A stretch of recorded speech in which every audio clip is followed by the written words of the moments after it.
Hey everyone, welcome back to our channel. Need to find your TRC20 address on Binance?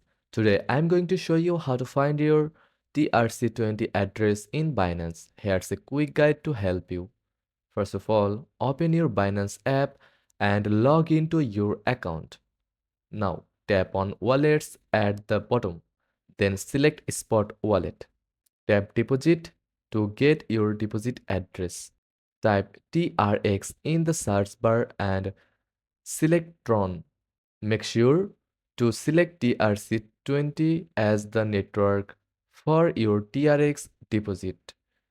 Now copy your TRC20 address or scan the QR code to deposit funds.